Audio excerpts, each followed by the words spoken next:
Thanks, Robbie. You're welcome. Appreciate it. Doesn't sound like he does. Let's talk about net neutrality. We've only got about 35 minutes left in the show. So where do we start? Well, first of all, if anyone wants to have a question answered about net neutrality, because there's a lot of misinformation going around about it at the moment. Particularly if there's anyone in the audience that isn't super clear on it, or they have any questions specifically about it, because I'm sure that there are a lot of educated people in our chat. Final Encountercast on Skype, 810-207-1764 is the number to call. We've got Kookie standing by, waiting to take your calls and forward them along to us. We'd love to hear from you, because we've been talking about this for a long time. Yep. Long time. I think going back to the 11 days, I was writing and talking about net neutrality. Really? Yeah. I want to say my first piece that I wrote on it was probably in 08 or 09. That's how long I've been plugged into this debate and discussion. But, a lot of people, I think where we start mostly is where I'm seeing a lot of the argument lie. That, well, okay, so first of all, net neutrality was never law. That was one of the great oversights of the Obama administration, that instead of making it official policy of the FCC, which would have been way harder to overturn and undo, they made it the active policy of the FCC to enforce net neutrality.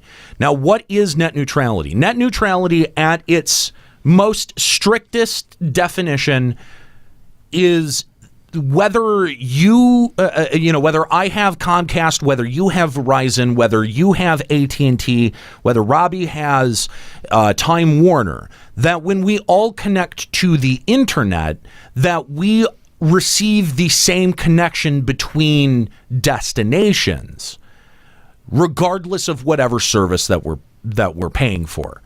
One of the things that happened before net neutrality became official policy of the FCC were things like preferential treatment of data on a network. So when AT&T limited FaceTime usage on the iPhone, in order to try to encourage iPhone users to buy a more expensive data package. That was something that was kind of not struck down, but that was a practice that had to go away under threat of enforcement from the FCC. Now, it's important to mention that the FCC, at least to my knowledge, has never in its history actually dragged somebody into court over net neutrality. Comcast has been dragged into court, not by the FCC, but by private lawsuits over the way that they manage their network, over access to things like peer-to-peer software, torrents, the way that they used to throttle what they saw as most likely torrent downloading practices. They were taken by private individuals to court over this. And the threat was always, if we get the FCC involved, then you're going to have to pay fines. And that's what a lot of what Comcast's maneuvering over the last, 10, 15 years has been about. So net neutrality is not law. No law has been undone. It is basically just, it was an active policy. So that's the first thing, is that, the idea that a law was undone by the FCC commissioner is, or that he's done anything that he could lose his position over, is incorrect. So let's get that out of the way. The second thing that I want to address is this idea that, after the first of the year or this week, that internet service companies can start giving you a la carte packages for what websites you can use or where your data can go. That is not likely. Because what that is that's just an argument by people who believe in net neutrality to say this is the worst case scenario. This is what could end up happening if net neutrality falls. And that is the worst case scenario. Because, and I'm not saying that, ISPs wouldn't do it. They absolutely would do it. And given the ability and public sentiment, if we say nothing about it, then they will end up taking it. And we've been saying quite a bit about it. That's one of the reasons that people are so upset right now is the overwhelming support not to end it. And what's the dumb guy's name? Ajit Pai? Ajit Kai or whatever. Yeah. It's basically like, idiot. Oh, no. It's just they're overreacting. There's not really that many. Well, meanwhile, but he's not wrong. People are overreacting. People are overreacting and obscuring the point. But he's also not making the point of like, oh, you can still do all this shit without net neutrality. Yeah, of course you can. You just have to pay an arm and a leg to do it. And he's kind of not also presenting that. That's also not correct because my bill has not changed for my... Well, not yet, because it hasn't fully gone through yet. Yeah, it still has to be voted on by Congress. Oh, there's a lot that still has to to go down. This fight isn't over, by the way. But that's the notion that this falls and shit changes overnight is not true. No, absolutely. That net neutrality falls and suddenly we're going to have that kind of exact a la carte packaging for our internet services is incorrect. That is very unlikely to happen because the backlash that a lot of these services would be extreme. And it creates this does create market forces, okay? Because what we've identified for a long time is that in terms of your choice for high-speed internet, there's like one cable company that you have to choose from. It's like cable or AT&T, DSL, which sucks. You know what I mean? Like there's very little choice when it comes to internet service providers, which is a big complaint, about... there's always like two that service your area, and those are your only choices. Like, right, I don't even have Comcast in my area, so even if I wanted Comcast, I couldn't have it because it's not where I am. But that's not a function of net neutrality. No. Like, and having net neutrality doesn't address that very basic problem, that there is lack of competition in many areas when it comes to internet service providing. And a lot of it has to do with the fact that the way that it's set up right now is set up to very much benefit cable companies. Cable companies don't, they do technically provide the fastest service, but there is an opportunity for innovation that comes out of something like this. Because when you give companies the ability to be predatory and those that do become predatory, oftentimes they fall out of the market. They get creamed in the market because people don't want to have, they have to pay that fucking much. Especially if there's another company that decides to, act with people's best interest in heart and not be predatory. Exactly. Do you think that that's going to happen? Given the way that technology and bandwidth is evolving, it could. Mm-hmm. It could because there, if Congress acts and votes on net neutrality and votes it down, then there are going to be a lot of these people who right now are working on setting up, DIY networks and DIY internet access that are suddenly going to become very serious about trying to compete with these companies and will find a much more willing audience. A lot of times, why don't we switch? We all of us bitch about Comcast constantly. Why do we not switch off? Well, first of all, there isn't much. There's not much of a reason to, because I could switch to another internet service provider, a smaller internet service provider, and I could have a better connection, but I could also have a worse connection. Or a different set of problems altogether. Exactly. Mm-hmm. And so a lot of that prevents us from even moving, from moving our shit. But if it's suddenly like a moral choice and a moral decision, I might be more inclined to stick it out with a third party, a smaller mom and pop sort of organization. So I don't think that it's necessarily all bad, but here's where net neutrality really does protect a lot of people, in that limit break radio probably would not have been possible if net neutrality wasn't a thing. And a lot of times, see, the thing is that people think that the buck is going to get passed off onto the consumers. And I think that's really unlikely. Again, the consumers will find somewhere else if they feel they're getting taken advantage of. Maybe just because of the way that the online culture is right now. But I mean, there are countries that don't have net neutrality where that is the norm for the consumer to pay for it, like New Zealand and places like that. See, I think where the buck is going to get passed is going to be onto entrepreneurs like us, like streamers, like YouTube creators, because those are the people who are getting money out of their ability to upload and continue to upload and create their work. That's where the real lockdown is going to come.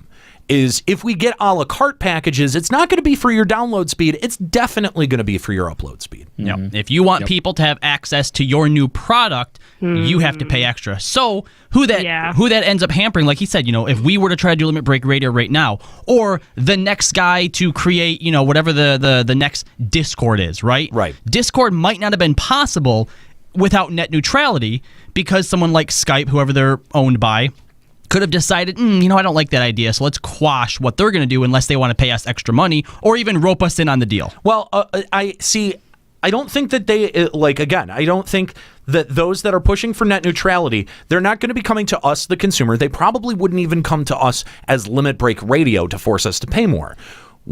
Our servers are run through a company called DreamHost. That's who they would come and hit up for money. Because that's who's serving out to us eventually. Well, maybe. Well, they might, because you really think DreamHost would then be able to pay for every single content creator using that? No, they would then have to filter costs down to their users. Exactly. Yes, it would filter down to us. But the way that, the government could pass it off is that, listen, we're going to the people who are running large server farms and networks and stuff like that. So yeah, the cost would be pushed off onto us, based off of what DreamHost decides to do if the government comes to them and starts saying, listen, you're going to need to give us more money to be able to run this much bandwidth, right? So, individuals, I think, because there's so much entrepreneurship and so many individuals who are out there that, are stabbing at a Twitch channel and stabbing at, making YouTube channels, that's going to weed them out of the market. These guys that sit around with, 5, 10, 0 viewers, like those guys would be pushed out because, however much. I'm not saying that none of it would end up trickling down to the consumer. Some of it would. But again, this would be mostly upload speed. So 90% of your consumer base is going to feel unaffected by it. They can still go to Twitch and watch Twitch. It's when they want to become the entrepreneur, they want to become the Twitch streamer, they want to become the YouTube artist, that then the cost becomes apparent, because it's either going to take half a day to upload a fucking video to YouTube. Your Twitch streams are going to look like shit, or you pay the money to get proper access to both of those things. Do you guys remember when we went to college? We went to CMU. They had the thing called the penalty box, where if you downloaded too much. Yep. 4 gigabytes. Oh, damn, yeah. Yep. 4 gigs for a week. I forgot about that. That's what, and the way that they limited your internet access after you got put into the penalty box is going to be much the same that we're going to be seeing here, I think. I think we're going to start seeing upload speeds of under half a megabit unless you pay for higher tier internet. That's I think going to be the very first blow that's struck. And again, it would be easy to identify if net neutrality fell and then suddenly these cable companies came out with a la carte packages. Oh, you'd see it. Like it's such a And day people and would night fucking change. riot. Yeah, well, people would fucking riot. It doesn't benefit them to do that change so quickly. No way. But that's why, dude. That's why it's silly to have the argument based off of an image like that or an idea like that. I mean, because it's not fucking realistic. There's no cable company that's has the fucking balls to do that. That's So fair, but the appealing way neutrality- that people just act nowadays is in extremes. Like that's the only way you can get things across to people. Of no, course. it's not. But so basically, when people freak out because they hear net neutrality is gone and they're like, okay, now every single company is going to do this. But what in reality is what it's saying is that they can do this and there will be no repercussions. However, it could come from the people. So the thing Right, is that but the choice will be up to those service providers. So like if they Right. don't charge people, that's totally their choice, right? Net neutrality is not saying that they have to. Correct. All net neutrality said was that if you are paying for access to the internet, that you get the same speeds between Netflix and Amazon and Twitch. Facebook. Exactly. That the ISP couldn't come in and knowingly limit access to any of those websites. So what we're going to see is a lot more of what Comcast was doing behind the scenes before it was taken to court. It's going to throttle bandwidth that it thinks is illegitimate or that it doesn't want on its network. That's where it's going to start. It's going to be a lot of behind the scenes bullshit. But again, if they came out with an a la carte package, that would be easy to identify. It would be super easy to go, oh, there it is. There's the bullshit. That's what, dropping net neutrality did. It's not going to be like that. It's going to be a lot more subtle. It's going to be a lot more, it's going to be a lot slower. It is going to push off the cost to you as a consumer in the end in a lot of ways. But organizations like Limit Break Radio are going to get hit up for that long before you do. And really, the people who are at risk of being hit up the most or being ripped off the most are places like Amazon and Netflix and Google, because the bandwidth and the amount of traffic that any of those sites pulls down is unfathomable to people. Yeah, I can't even imagine. Netflix has already actually been a target of Comcast. Yes. At some point. Well, because Comcast doesn't just distribute the content, they also create it as well. So, it's like I have been unable to get access to the HBO Go app on Comcast on any Sony products. I can do it on my Xbox 360, no problem. Funny. But just on Sony. See, but it's little shit like that that's going to keep happening, little inconveniences like that are going to keep happening to people, and that's what net neutrality is really designed to protect. It is designed to protect the consumer, and the fact that the FCC came out and was just like, nah, let's just forget this. That fucking Ajit Pai guy is the worst. He's clearly bought out. Oh, Without a doubt. 110%. The fact that he has the audacity, though, to like make little videos spitting in our face on top of it. Oh, my God. Especially with the Harlem Shake guy. Dude, that guy is such a piece of shit, too. That video actually got taken down because they didn't have permission to use the Harlem Shake. Interesting. Yeah. That's hilarious. Funny how that works, huh? Yeah. All right. Let's go to our phone lines. We've had a caller hanging on for a second. Shane, what's going on, Shane? Oh. How's it going, guys? How you doing, man? I just wanted to point out two things. One, before the vote actually happened, I think it was like 2 or 3 days before, a news article broke where the FCC and the Federal Trade Commission were going to just basically cover each other's asses after the vote happened. Like, they already knew what the vote was going to be. All the protests didn't matter. So Yep. Well, let's cover our asses after the fact. That to be totally honest with you, Shane, that is among one of the reasons why I have not been as vocal about it as I have in years past, is because I already kind of knew. Like, when you had the thing that you've got to understand about the FCC is that they are not really answerable to a whole lot of people. They can just kind of do whatever the fuck they want, whenever the fuck they want to. And it doesn't matter how much public comment they receive on something, they're going to act the way that either the person who put them in there told them to act or is continuing to tell them to act. Basically, they don't have to be responsible to the public for anything. Now, that doesn't prevent the FCC from caving to public pressure. We saw that a lot in the late 90s, especially with the things like the Parents Council for Clean Television or something like that, where these guys were running amok all over the FCC reporting system and the complaint system, and just anything and everything that was even mildly offensive was getting fined by the FCC, and leading all the way up to the Janet Jackson case, where fines I think doubled and tripled after that. So the ability that the FCC has to levy fines is ungodly, and that's what everyone is really afraid of at the end of the day. That's what Comcast is afraid of. That's what AT&T is afraid of. They just don't want to get levied with fines. Yeah.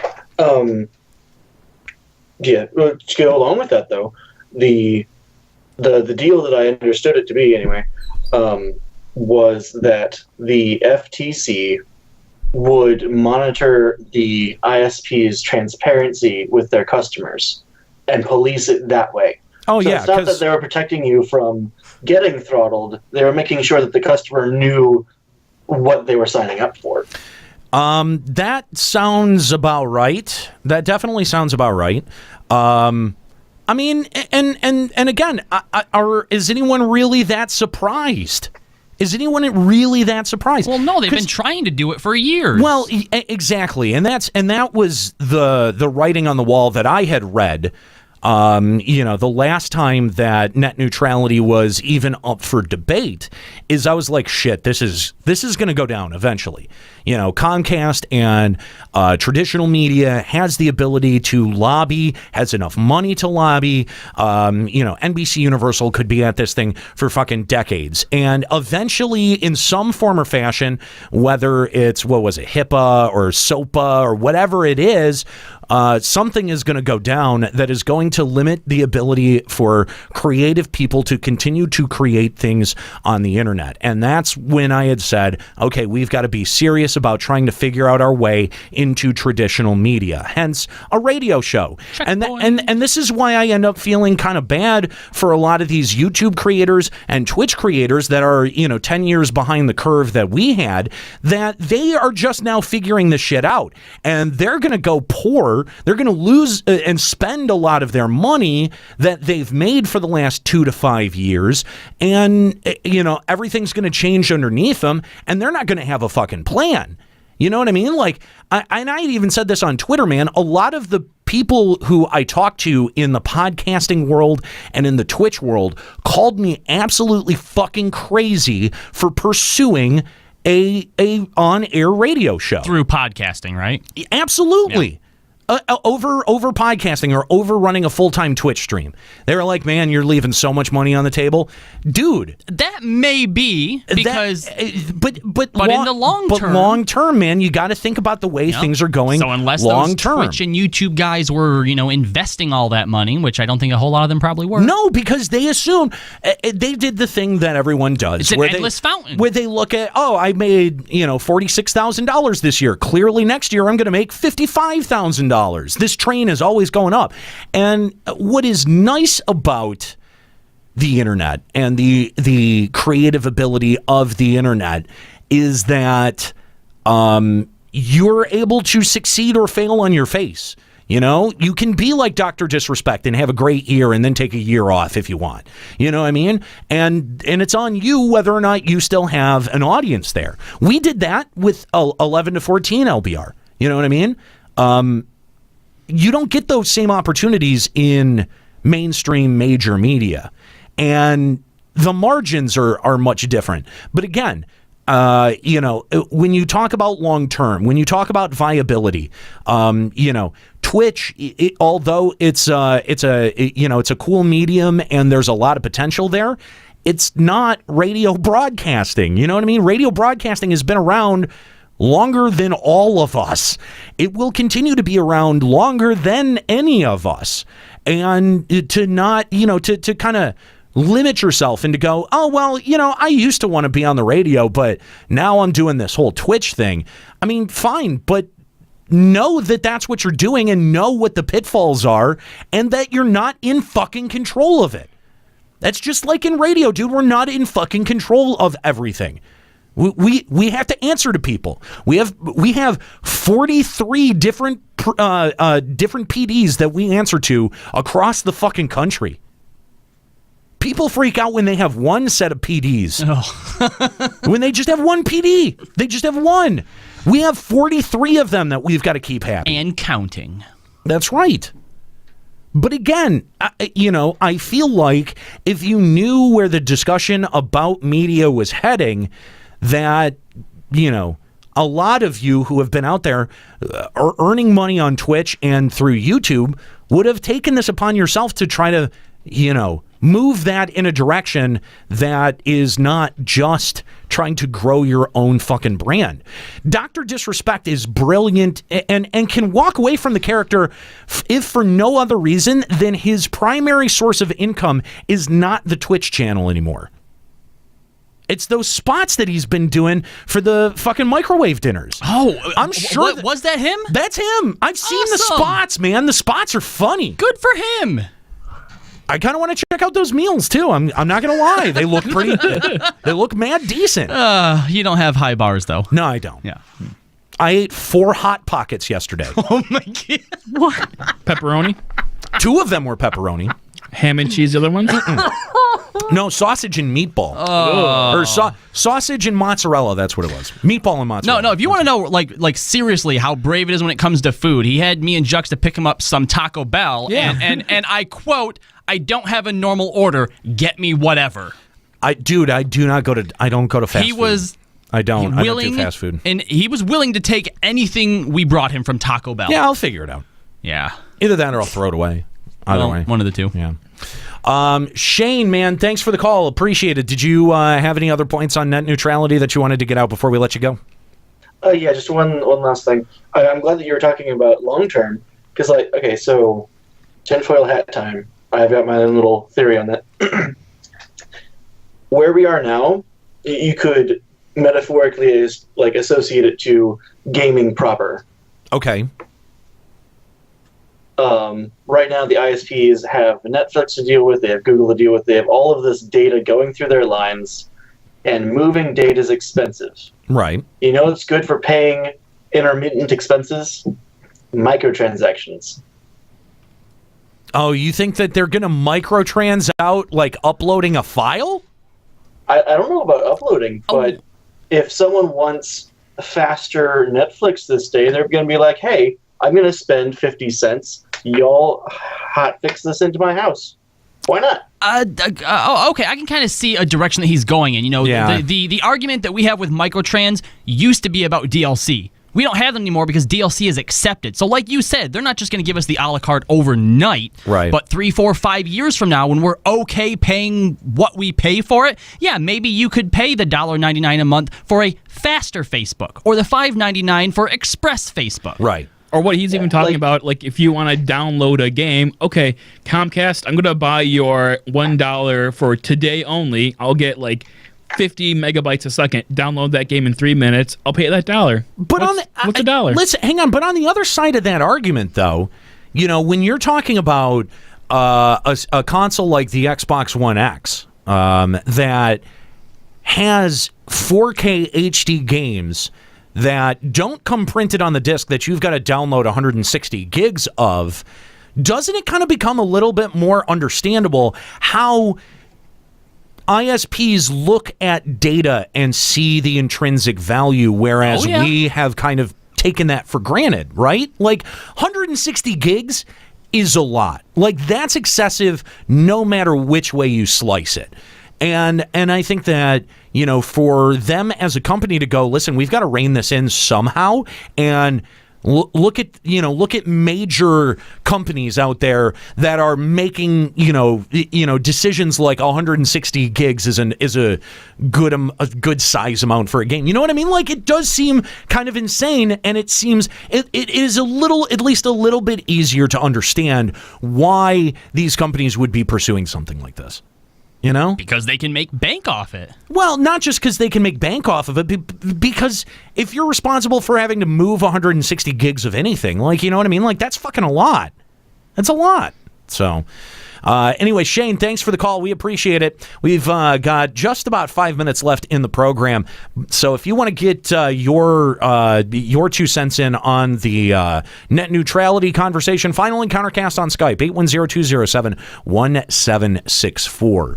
And again, I've been talking about net neutrality for a long time. There would have been no way that Limit Break Radio would have gotten off the ground if it wasn't for something like net neutrality. But at the same time, though, I do think it is hard for me to have a bunch of sympathy to people who are sitting around on Twitch or sitting around on YouTube and making a whole lot of money and then crying when something like the algorithm changes, or crying when, Twitch does something to democratize the platform to allow Twitch as a company to make more money, but it hurts your bottom line, so that's why they shouldn't do it. Those kind of arguments drive me fucking up the wall. That's fair. That's 100% fair. I hate those types of arguments, because there is a certain level of personal responsibility that comes along with this. And that's something that people didn't want to accept when they first signed up for, like, hey, I'm going to do Twitch streaming. Well, guess what? If you're going to make money at it, it's going to need to be a job, and you're going to need to think about how to continue and make it successful long term. How do you do that? Well, don't sit around and promise the Final Fantasy XIV community that you're going to be making content for the entirety of the game. Till the servers die. Again, we did that with FF11, and if we had made good on that promise, we would still still have to make a Final Fantasy XI show. Forget you guys. I'd have ended it. As in, like, myself. None of us would have been able to do it. None of us would have been able to do it. And no one can. So making insane promises like that, again, I'm glad that we started in 2006 and, didn't try to make it a full-time job for any of us, or really even look at it as a company, because A, we weren't mature enough to be able to navigate those waters. B, we weren't putting together a product good enough to warrant it, to warrant the investment from our fans. And 3, we needed to make those mistakes in a way that didn't ruin people's, financial investment or stake in it, or our ability for people to trust us. Because that's really when you're running your own show or your own brand, that's what's really at stake, is at the end of it, that if something goes wrong, that people look at you as a fraud. Oh, God. If your reputation gets ruined, doesn't matter how much talent you have or how much promise you have behind you. In certain industries, if you fail, they look at you and go, all right, that didn't work. Since literally everyone is scraping to get this opportunity, let's go with someone who hasn't proven themselves a failure. I mean, dude, there are people who give Limit Break Radio praise just by sheer fact that we're still doing a weekly show. They're like, dude, all of the other content creators have sort of packed it in. And we understand why. Yeah. We get why. I don't hate them at all. No, I don't. It might be a little bit of envy there. But at the same time, we already knew that. We knew that going into that. Mm-hmm. And whatever these guys end up moving on to, whether it's another game, whether it's a different stream, whether it's a different premise, whether it's a different concept, they'll understand it this time. So, anyway. All right. I think that's it. All right. We ran the full time. Guys, thank you so much for hanging out for the show, talking net neutrality. Shout out to Shane. Appreciate the phone call. If you want to call into the show, because that is a central tenet of this show, you can do that. Add Final Encountercast on Skype, 810-207-1764. Program that into your phone. And speed dial. That's right. Anytime that we're live with Final Encountercast, which will become the Let's Be Real podcast after 8 more episodes. Starting the countdown. Yes. Then yeah, definitely make sure you save that and set that aside. That's going to be it for today's episode of Final Encountercast. Stick around. Coming up next, we've got the Checkpoint Radio podcast at 3, followed by Limit Break Radio, of course, at 4